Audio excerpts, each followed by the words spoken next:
오늘 우리에게 주신 하나님의 말씀은 고린도전서 12장 11절부터 우리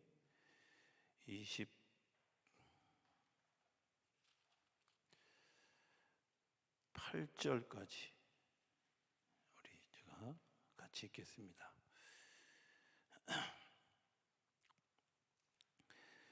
고린도전서 12장 11절부터입니다. 우리 제가 한 절 읽고 우리 성도님들이 한 절씩 교독하겠습니다. 이 모든 일은 같은 한 성령이 행하사 그의 뜻대로 각 사람에게 나누어 주는 것이니라.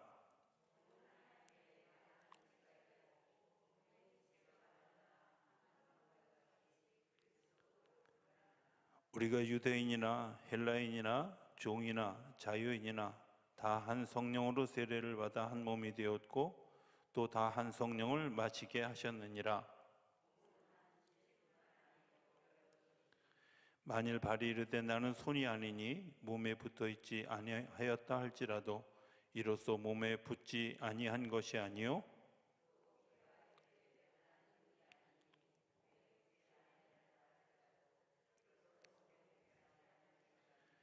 만일 온몸이 눈이면 듣는 곳은 어디며 온몸이 듣는 곳이면 냄새 맡는 곳은 어디냐?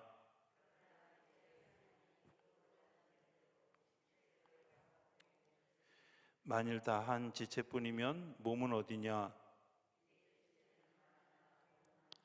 눈이 손더러 내가 너를 쓸 데가 없다 하거나 또한 머리가 발더러 내가 너를 쓸 데가 없다 하지 못하리라.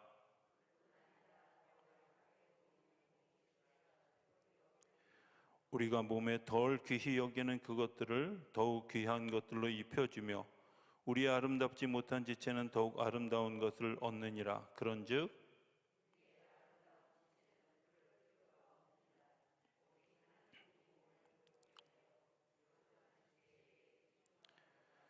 몸 가운데서 분쟁이 없고 오직 여러 지체가 서로 같이 돌보게 하셨느니라.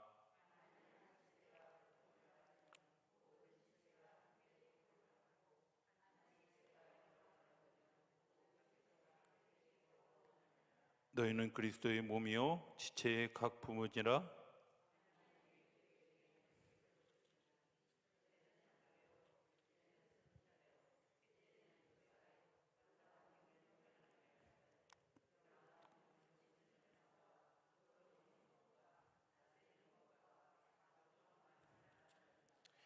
아멘.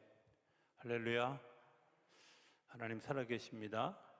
살아계신 그 하나님의 은혜와 평강과 축복이 저와 여러분들 가운데 그리고 영상으로 예배하는 모든 분들 가운데 함께하게 되기를 주의 이름으로 축복합니다. 성전은 그리스도의 몸이다. 오늘 12절이죠. 몸은 하나인데 많은 지체가 있고 몸의 지체가 많으나 한 몸인과 같이 그리스도도 그러하다. 성전은 따라해 봅니다. 그리스도의 몸입니다. 다시 한번 합니다. 성전은 그리스도가 머리 되고 우리가 지체가 되는 사람들입니다. 우리가 좀 기억해야 될 것, 이게 만약에 사람이라면 파란 부분, 머리가 되어진 부분이 그리스도고요. 이 병을 이루고 있는 모든 구성 요소가 저와 여러분들입니다. 그러니까 어떤 사람은 팔의 역할도 하고 손가락의 역할도 하고 발가락의 역할도 하고 심지어 머리털의 역할도 하고 또 어떤 사람은 코털의 역할도 하고 이빨의 역할도 하고 이러는 거잖아요. 그렇죠? 각기 그것을 은사가 다르다 이렇게 이야기하고 그 은사가 다른 여러 가지 구성 요소로 인해서 성전이 세워지는 겁니다. 자, 그러면 성전의 멤버십, 성전에 그럼 성도를 누구라고 어떤 사람들을 성도라고 하는가? 13절에 보면 우리가 유대인이나 헬라인이나 종이나 자유인이나 다 한 성령으로 세례를 받아 한 몸이 되었고, 첫 번째 조건은 뭐냐면 한 성령으로 세례를 받는 거예요. 그게 유대인이나 헬라인이나 종이나 자유인이나 병든 사람이나 건강한 사람이나 나이 많은 사람이나 나이 적은 사람이나 할 거 없이 성령으로 세례를 받으면 우리가 그리스도 안에서 한 몸인 줄로 믿습니다. 이렇게 아멘이 별로 그렇게 저녁 안 드시고 오신 분들처럼, 여러분들 이거 굉장히 확실하게 중요한 일입니다. 제가 오늘 또 양이 되게 많아서 이거 못하면 9시 반까지 할지도 모르고, 혹시 더 길어지면 다음 주까지 하게 될지도 모르는데, 어찌됐든 자, 첫 번째 뭐라고요? 멤버십을 이루는 첫 번째 조건? 그새 잊어버렸어. 그죠? 자, 멤버십을 이루는 첫 번째 조건?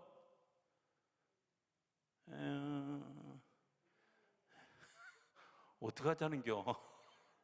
자, 첫 번째 조건이 뭐라고요? 한 성령으로 세례를 받는 거예요. 아멘이세요? 자, 여러분들 다 세례 받으셨죠? 누구에게 세례 받았어요? 여러분들 성령으로 세례 받은 거예요. 나는 김희중 목사님한테 받았는데요. 그런 것 때문에 고린도 교회가 아볼로파, 무슨 뭐 바울파 뭐 이런 거 있었어요. 나는 아볼로에게 세례를 받았어. 나는 누구에게 세례 받았어.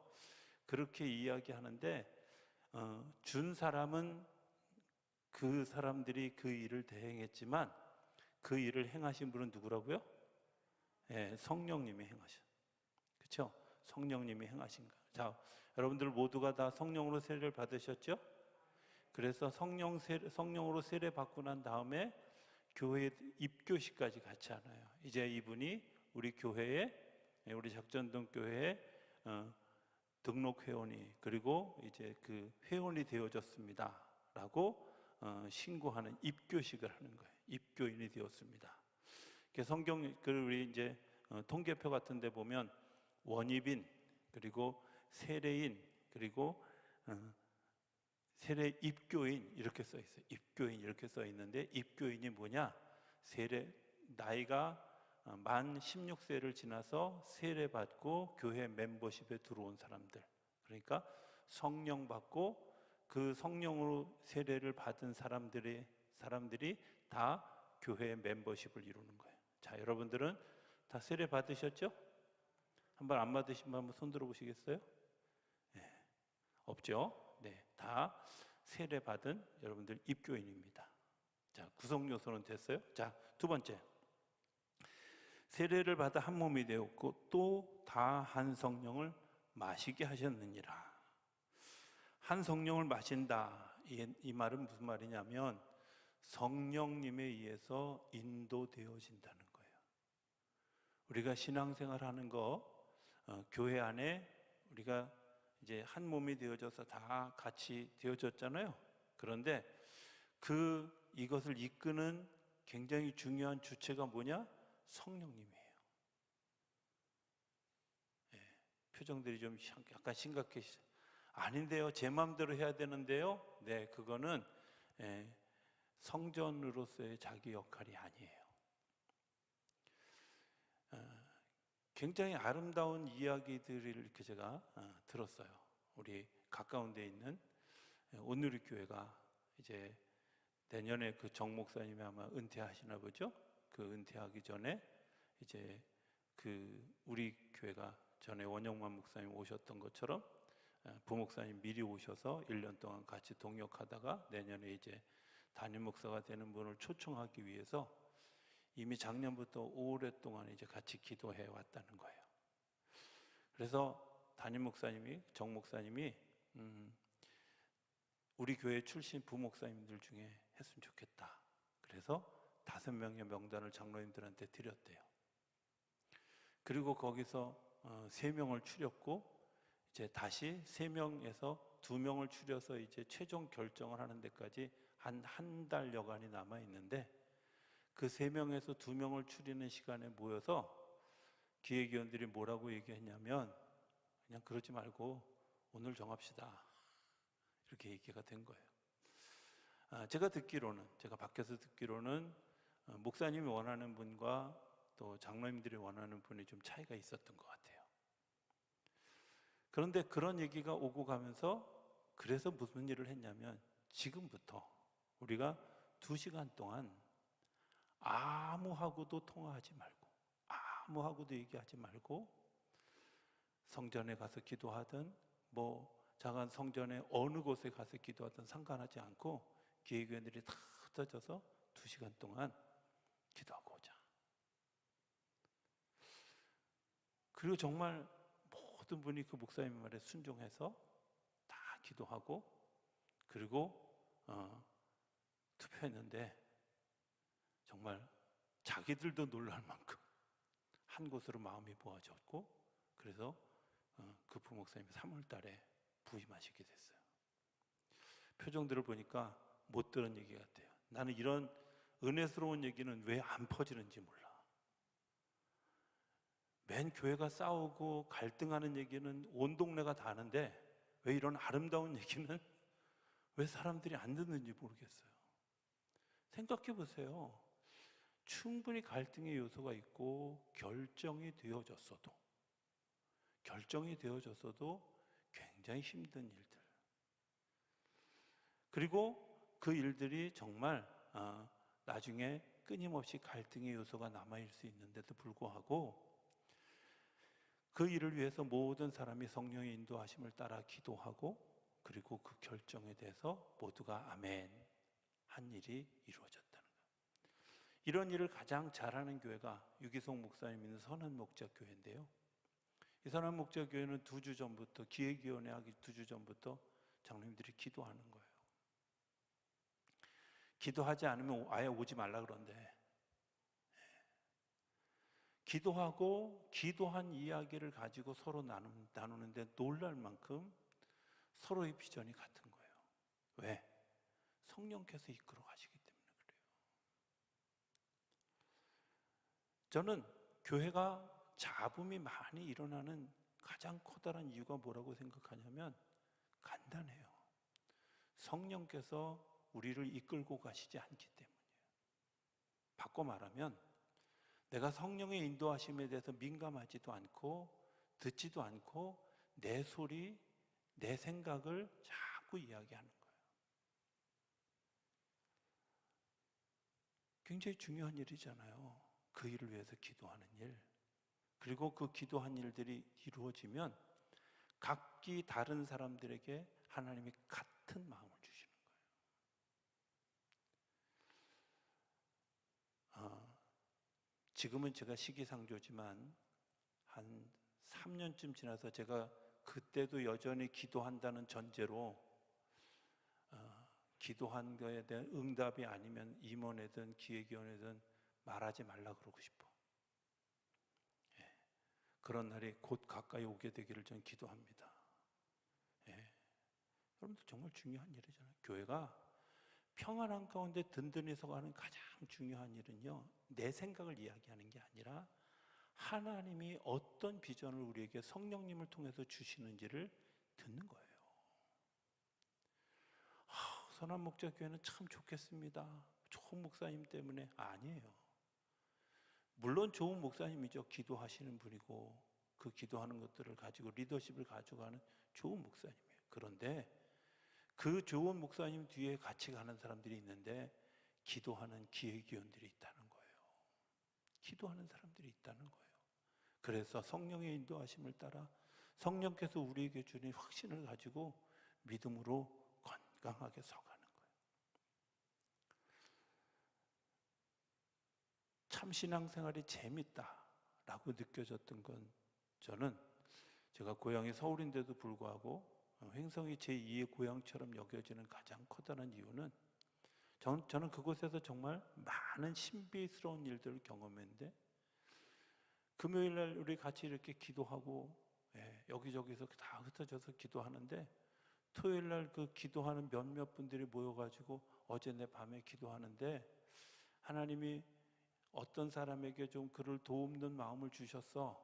근데 놀라운 건요, 그게 이 사람도 받고 저 사람도 받고 이 사람도 받고, 그래서 자연스럽게 그 이야기가 모아져서 그런 일들을 돕고 그런 일들을 진행하는 일들이 거의 매주 일어나는 거예요.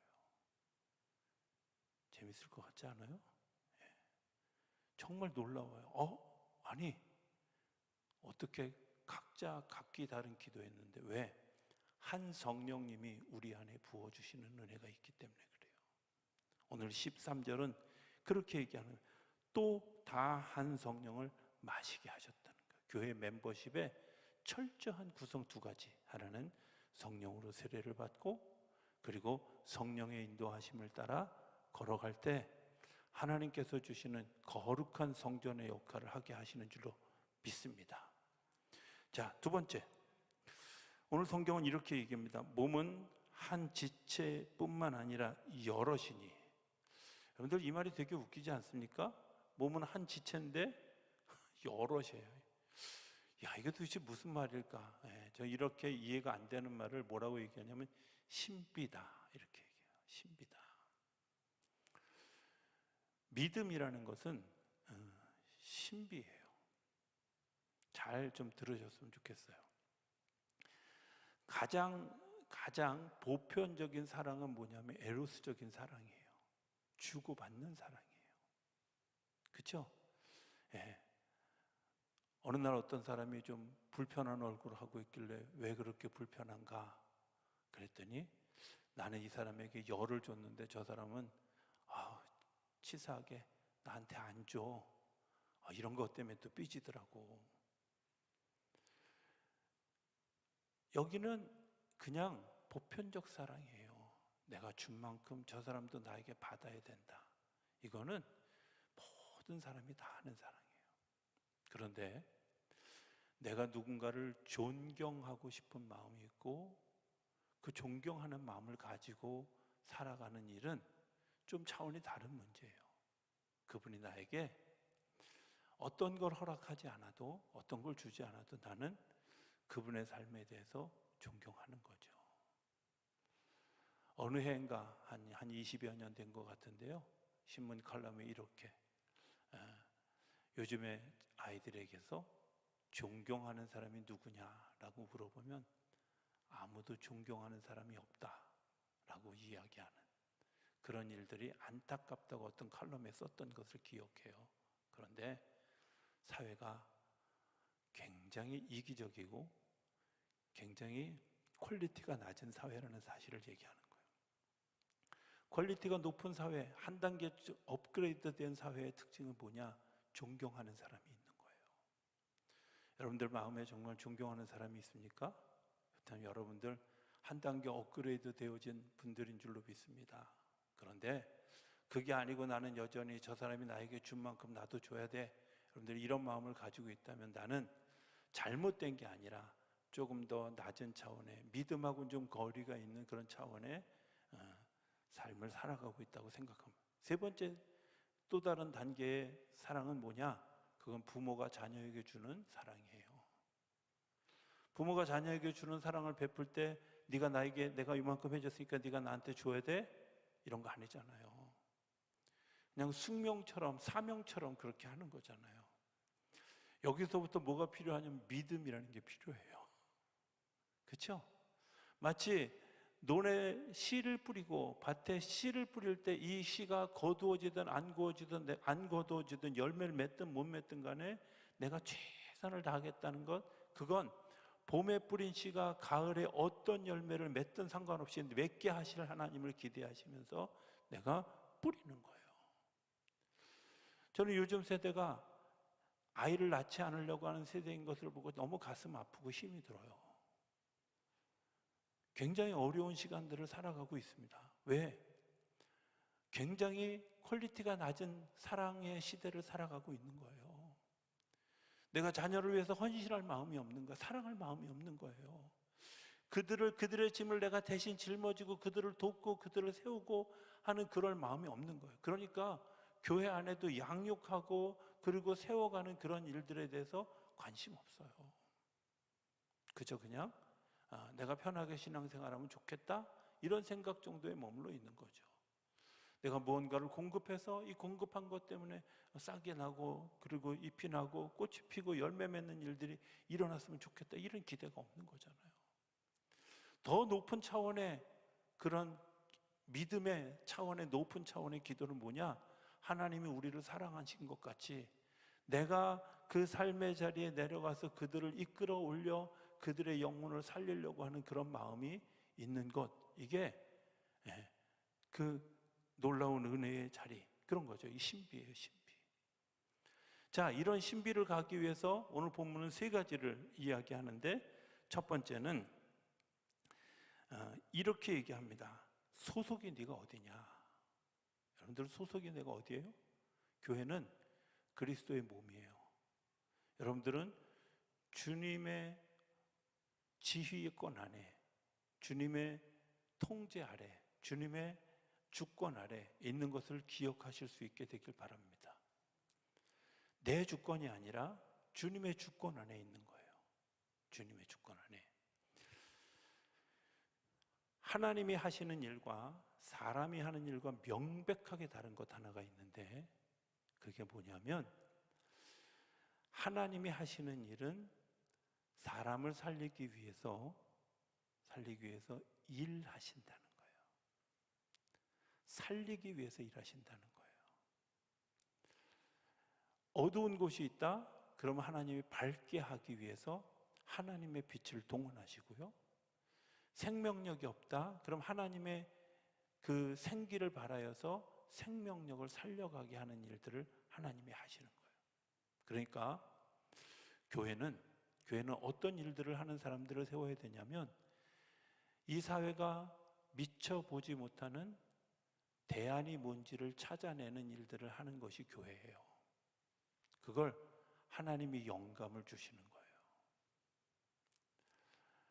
오른편에 있는 사람도 왼편에 있는 사람도 다 끌어안고 정말 그 사람들이 모두가 공감할 수 있는 대안을 만드는 일, 그게 교회가 하는 일이에요.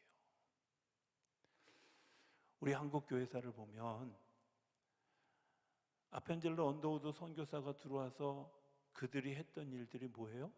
그들이 했던 일들이 단순하게 의료 사업을 했습니다, 교육 사업을 했습니다, 이렇게 이야기하지만 그들이 했던 일들을 조금 더 깊이 들어가 보면 이런 일들이 있습니다. 그들이 왕도 치료하고, 그리고 정말 갈 곳 없어서 길에 버려진 사람도 치료했다는 거예요. 누구만을 위한 의술이 아니라 한나라의 왕도 치료하고, 그리고 정말 버려져서 길거리에서 며칠씩 끙끙 앓다가 죽어가는 그 영혼까지도 그들이 같이 끌어, 폭이 넓은 거예요.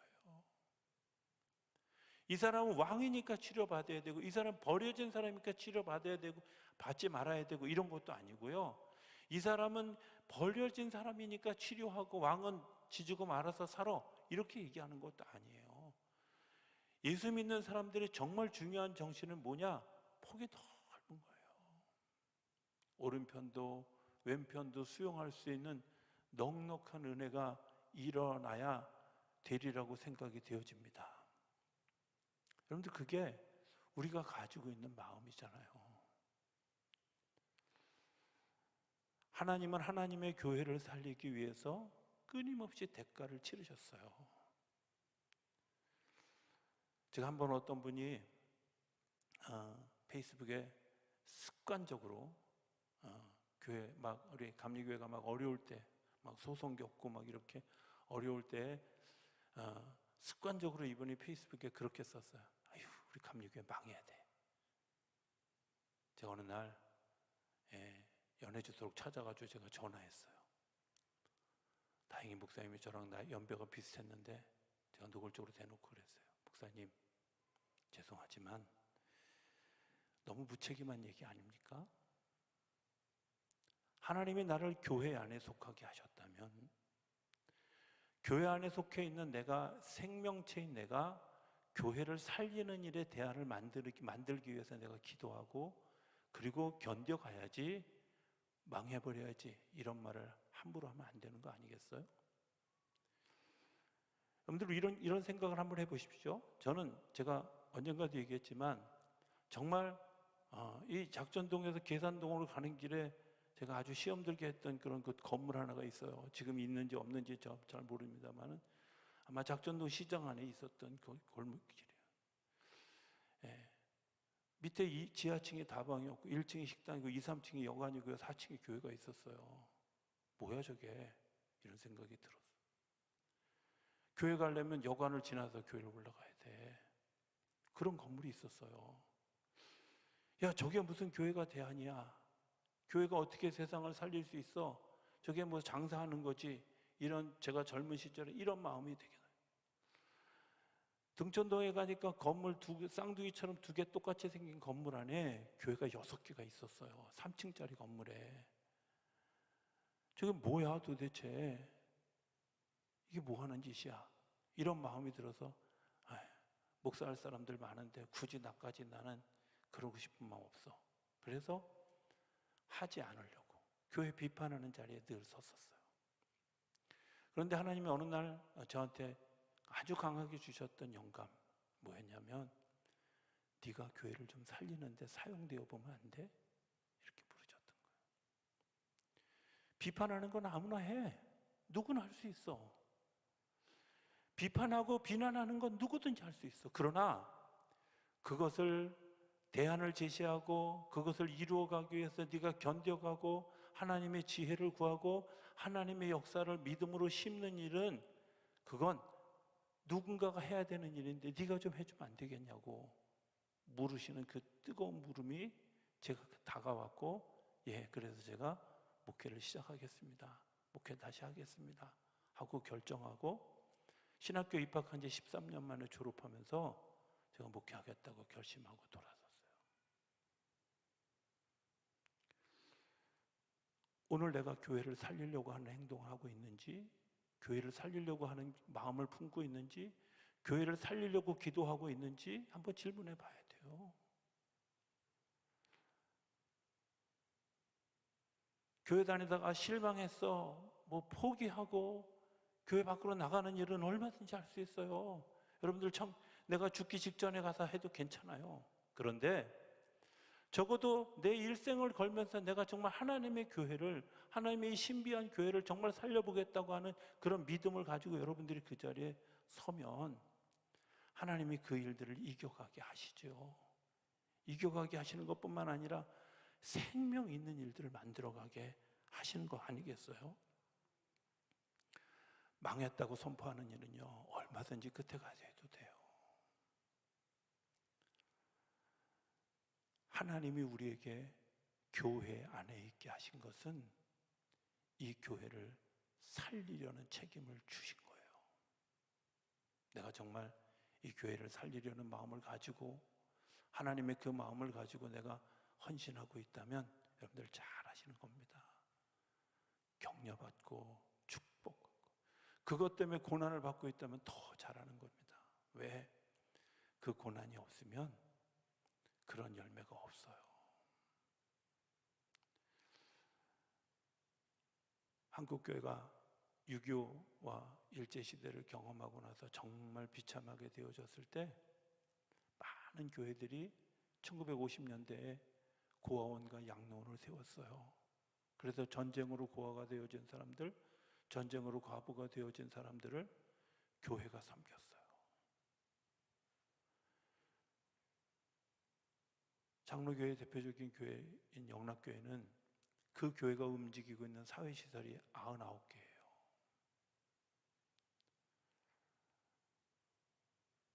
고아원, 양로원, 그래서 사람들을 섬기고 세우는 일들, 다음 세대 세우자고 다른 게 다 인문계 학교 하는데 유독 그 교회만 여자 상고 세워서 산업화의 어떤 기틀이 되어지는 일들을 했어요. 이게 대안을 만드는 일이잖아요. 전쟁으로 인해서 나라가 망했습니다, 이제 더 이상 교회가 희망이 없습니다, 이게 아니라 그걸 만들어가는 일들을 위해서 주님이 오늘 나를 이 자리에 세우셨다면 아멘하고 내가 그 자리에 서는 거죠. 주님이 저와 여러분들을 그렇게 부르시는 줄로 믿습니다. 주님이 저와 여러분들을 그렇게 사용하기로 원하시는 줄로 믿습니다. 내가 그것에 아멘하는 거예요. 말 한마디 한마디 하는 거, 내가 생각하는 거 한마디 한마디, 기도하는 거 한마디 한마디 너무 중요한 일들이죠. 자, 두 번째, 역할이 달라요. 내가 그런 마음을 가졌는데 그러면 도대체 내 역할은 뭐야? 그게 하나님이 우리에게 주신 은사예요. 모든 은사에는 상대적 허점이 있어요. 예를 들면 가르치는 은사가 있는 사람들은 잘못된 걸 먼저 발견해야 돼. 그렇죠? 무슨 얘기인지 잘 모르시겠어요? 필요한 걸 먼저 발견해야 돼요. 아, 저 사람은 이렇게 가르치면 좋겠다. 이걸 발견해야 가르치는 은사가 먹히는 거 아니야. 저 사람은 한글을 모르네. 한글을 가르쳐줘. 이거 발견해야 되는 거예요. 그러다 보니까 가르치는 은사를 가진 분들의 대부분의 특징이 뭐냐면 판단을 잘해. 근데 은사를 사용하는 일이 중요한 거예요.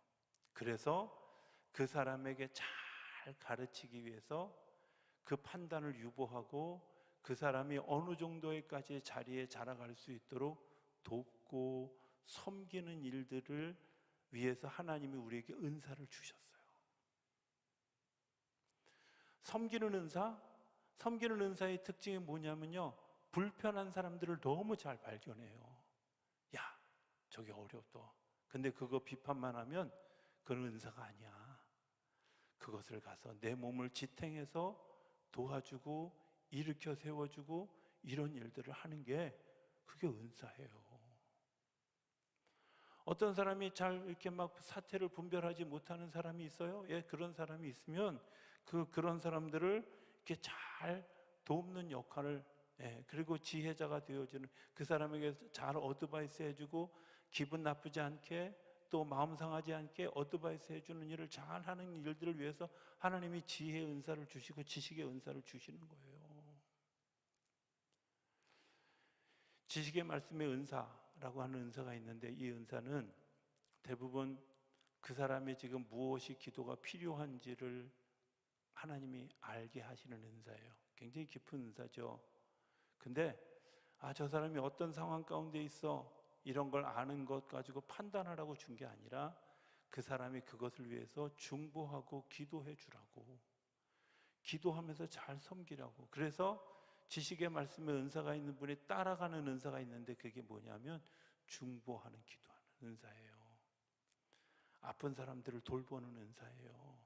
섬기는 은사가 같이 가는 거예요. 내가 판단하고 내가 결정하고 야, 이건 잘못됐어, 잘됐어, 뭐 이런 얘기를 하는 게 아니라, 내 생각의 은사가 아니라, 내가 행하는 길이 은사가 아니라 하나님이 내게 감동 주신 마음을 가지고 섬겨가는 은사가 있을 때 교회가 비로소 성전 역할을 하는 거예요. 저는 우리 교회가 굉장히 여러 가지 은사를 가지신 분들이 있어요. 그렇죠? 예, 제가 우리 성도님들을 보면서 굉장히 다양한 은사를 가지고 계신 분들이 있어요. 안타까운 건 은사로 사용하지 않고, 예, 자꾸 자기의 생각화해서, 자기의 판단해서. 충분히 이해합니다. 충분히 제가 지식의 말씀의 은사를 받고 그 은사를 중보기도로 활용하기까지 한 15년 걸렸어요. 그러니까 충분히 하나님이 교만해질 때까지 다 교만하도록 내버려 두는다는 사실을 제가 알기 때문에, 그런 은사를 그렇게 활용하는 분들을 보면서도 그래, 내일이 있어 이러고 그냥 기다리는 거예요. 그런데 여러분들, 저처럼 미련하게 15년 끌지 말고 15개월에 끝낼 수 있게 되길 바랍니다. 더 빠른 분은 15주에 끝낼 수 있게 되길 바랍니다. 괜히 저 닮아가지고 15년씩 끌고 가면 나중에 후회해요. 내가 그때 일찍 깨달았으면 더 좋았을 텐데, 일찍 돌이킬 수 있었으면 더 좋았을 텐데, 이런 마음이 들지요. 하나 더 해봅시다. 약해 보이는 지체가 도리어 요긴하다라고 이야기해요. 그죠? 22절에 보면 그뿐 아니라 더 약하게 보이는 몸의 지체가 도리어 요긴하고. 여러분들 이 말 이해 가십니까? 헬리나 웨일이라는 사람이 있습니다. 헬리나 웨일이니까 유명한 영성학자인데요, 책 굉장히 많이 쓰신 분이에요. 이분이 어떤 분이냐면 예일 대학에서 영성학부의 교수였어요.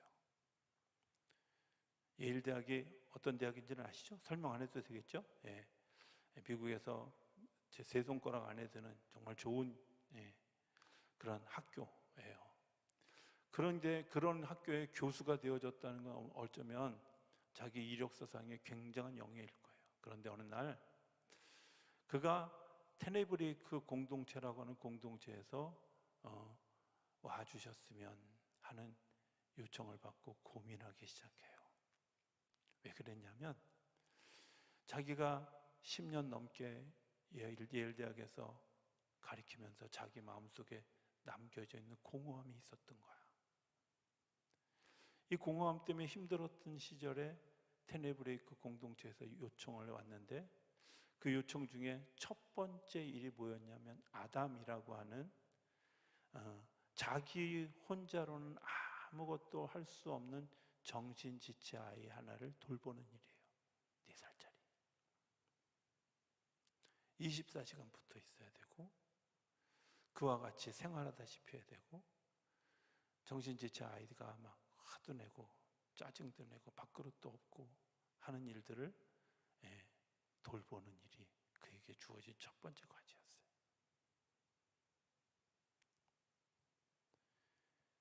자기가 그래도 예일대학교 교수였는데 인정받는 교수였는데 그 아담이라는 아이를 돌보면서 지었던 책이 아담이라는 책인데요. 그 책에 보면 이런 이야기가 있어요. 나는 이 아이에게서 하나님을 본다고. 나는 이 아이에게서 천사의 얼굴을 본다고. 내가 이 아이가 5%만 할 수 있는 내가 95%를 돕는 것 같지만 하나님이 내가 제대로 서지도 못하는 1%의 힘을 가지고 있을 때 99%를 나를 도우셨던 것을 나는 이 아이를 내가 생활하면서 보게 된다는 거예요. 나의 도움을 필요로 하는 사람은 나의 도움을 필요로 하는 것이 아니라 하나님이 나를 섬겨주었던 그것을 내가 실천하며 알게 하고 그 기쁨을 누리게 하는 일들을 하기 위해서 보내준 존재라는 사실을 기억하실 수 있게 되길 바랍니다. 그래서 25절은 이렇게 얘기해요. 몸 가운데서 분쟁이 없고 오직 여러 지체가 서로 같이 돌보게 하셨느니라. 하나님이 하시는 일은 뭐냐? 돌보게 하는 거예요. 같이 돌보게 하는 거예요. 이야기 하나만 하고 설교를 마치겠습니다. 제가 다음 주에 조금 더 이렇게 진행하도록 하겠습니다. 헤트라이트라고 하는 공동체를 1996년도에 미국에 갔을 때 한 달 동안 제가 미국에 가서 이제 위스콘신 연애하고 익스체인지 프로그램 하는 동안에 그 공동체에 가게 됐어요. 헤트라이트 공동체라는 공동체는 독일에서 모라비안 교도들에 의해서 세워진 공동체예요. 그 공동체에 가서 이제 한 2박 3일을 같이 지내게 되어졌는데 그 공동체가 아침에 제일 먼저 하는 일이 뭐냐면 기도해야 하는 일이에요. 그냥 형식적인 기도회가 아니라 정말 하나님의 음성을 듣고 하나님께서 우리 오늘 공동체에게 어떤 임무를 주시는가 하는 것들을 가들이 받고 자기 맡겨진. 그런데 그 공동체에서 제가 놀랐던 것 첫 번째는 그 기도하는 시간이고 두 번째는요. 그 공동체의 구성원 중에 장애인과 일하지 못하는 노동력이 없는 분들이 60%가 넘었다는 거예요. 아니 이 공동체가 어떻게 이루어져? 좀 건강한 사람들이 와서 좀 노동하고 뭐 이래야 되잖아. 그런데 더 놀라운 건 세 번째인데 그 사람들의 얼굴이 너무 환하다는 거예요. 손님이 왔기 때문에 환한 게 아니라 아주 몸에 배어있는 환함이 있는 거예요. 그 이유가 뭔지 아세요? 그 사람들이 과거에 정말 열심히 일한 것 때문에 내가 오늘 내가 살았고 하나님이 그에게 은혜를 베풀어 주신 것 때문에 내가 살았고 그랬기 때문에 그들이 부족한 것들을 내가 지금 섬기는 게 너무 당연하다는 것과 그것이 너무 행복하다는 거예요. 사랑하기 때문에 내가 그 사람들에게 이렇게 하는 것이 아까운 게 아니라 하나님 내가 사랑할 대상을 주셔서 너무 감사하다는 거예요. 그 사람들이 노동력 없는 장애인 중에는 중증 장애인도 계셨는데 그분들이 오직 할 수 있는 것 내가 하나님 앞에 엎드려서 누워서 하나님 앞에 기도하는 일 외에는 할 게 없는데 그들이 그 기도하는 일에 힘입어서 내가 일하고 있기 때문에 이들을 먹이고 이들을 돌보고 이들을 위해서 헌신하고 수고하는 건 내가 당연한 거라는 거예요. 저는 정말 이 땅에 있는 천국을 본 듯한 느낌이었어요. 그때부터 저는 내가 섬기는 교회가 그런 천국과 같은 공동체가 되어줬으면 좋겠다. 정말 천국과 같은 공동체가 되어지기를 기도해요. 왜? 그게 우리가 이 땅에서 하나님의 나라를 맛보아야 하나님의 나라를 여기서 경험하지요. 10년 전인가 이런 통계 냈어요.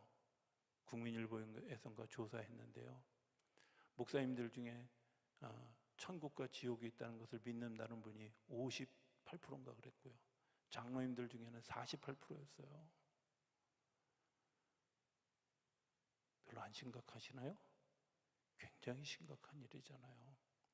내가 이 땅에서 내가 교회 안에서 가정 안에서 천국을 경험해 본 적이 없으니까 그게 막연하게 생각하는 거예요. 너무 막연하게. 전에 제가 이야기한 적이 있는지 모르겠지만 지금 한 연예의 감독을 지내셨던 분이에요. 그분이 목회 초창기 시절에 있었던 일입니다. 이분이 열심히 학생 운동하다가 목회를 나갔는데 이제 조금 큰 교회, 좀 규모가 있는 교회, 장로님이 한 분 계신 교회에 이제 담임을 하게 되어서 전도사 시절에 그 장로님이 돌아가시게 되어졌다는 거예요. 근데 어떻게 될지 모르잖아요. 학교 다니면서 뭐 학생 운동만 열심히 했으니까 뭘 한 적이 있어야지. 그래서 옆에 교회 목사님한테 물어보니까 구원의 확신이 있는지를 확인하라. 그래서 장로님한테 단도직입적으로 물었다는 거예요. 장로님, 지금 죽으셔도 하나님의 나라에 갈 거 믿으시죠? 그때 이 장로님이 눈을 껌뻑껌뻑하고 있다가 이렇게 대답하더래요. 글쎄요, 가봐야 알죠. 근데 자기가 들으니까 그럴듯하더래요. 그래서 본인이 하긴 그러네요 이랬다는 거야. 여러분들이 이게 오늘 우리 교회의 현실이에요. 우리 교회를 얘기하는 게 아니라 우리 한국 교회의 현실이고 믿는 믿음의 사람. 왜? 내가 천국을 경험한 적이 없어요. 가정에서도 천국을 경험하지 않았고요. 교회에서도 천국을 경험하지 않았어요. 어느 공동체에서도 하나님 천국을 경험해 본 적이 없어요. 그런데 그 천국을 경험해 본 사람들이 하나님의 나라의 신비를 알면 하나님의 그런 역사가 우리 가운데 있음을 우리가 알게 되고 믿음으로 그 걸음을 걸어갈 용기와 희망을 날마다 가지게 되는 줄로 믿습니다. 그것이 되어지기 위해서 성령으로 세례받고 성령의 인도함을 따라가는 거고요. 몸된 우리가 대안을 끊임없이 만들기 위해서 그 대안을 만들기 위해서 나를 지탱해서 내가 그 길에 서야 하고 내게 주어진 은사를 따라서 그 섬기는 일들을 잘 감당해 갈 때 저와 여러분이 서 있는 이 가정과 교회가 그리고 우리가 속해 있는 그 속회와 공동체가 천국의 모형을 경험하게 되는 자리가 되어질 줄로 믿습니다. 그런 자리가 되어 우리 안에서 끊임없이 일어나는 놀라운 역사가 일어나게 되기를 주 이름으로 축복합니다. 기도하겠습니다. 저희들을 사랑하시는 아버지 하나님, 하나님의 은혜로 저희들이 하나님을 경험하고 또 하나님의 신비를 아주 이따금씩 하나님을 경험합니다. 하나님, 그 경험들을 이제 저희들이 알고 있기에 오늘도 믿음으로 저희들이 그 걸음을 걸어가고 그리스도의 몸된 성전 안에 거하고 있는 줄로 믿습니다. 하나님, 우리 안에서 하나님의 생명력이 살아나도록 성령의 인도함을 구하고 성령 안에서 자유함을 누리는 우리 모두가 되게 하여 주시옵소서. 그래서 우리 몸에 병든 부분이 있다면 주님 나를 세워 치료하고 죽어져가는 부분이 있다면 나의 생명력으로 지탱해가는 일들이 우리 안에 일어나게 하여 주시고 내게 주어진 은사를 통해서 잘 섬기는 그리고 정말 약한 부분을 오히려 도리어 잘 섬기는 것을 통해서 요긴하게 하고 하나님의 은혜를 은혜되게 하는 일들이 우리를 통해 이루어질 수 있도록 인도하여 주시옵소서. 그래서 우리의 가정이, 우리 속회가, 우리 교회가 하늘나라 공동체가 되어질 수 있도록 축복하여 주시옵소서. 평강이 있고 기쁨이 있는 그런 공동체가 되어줄 수 있도록 역사하여 주시옵소서. 예수님의 이름으로 기도드립니다. 아멘.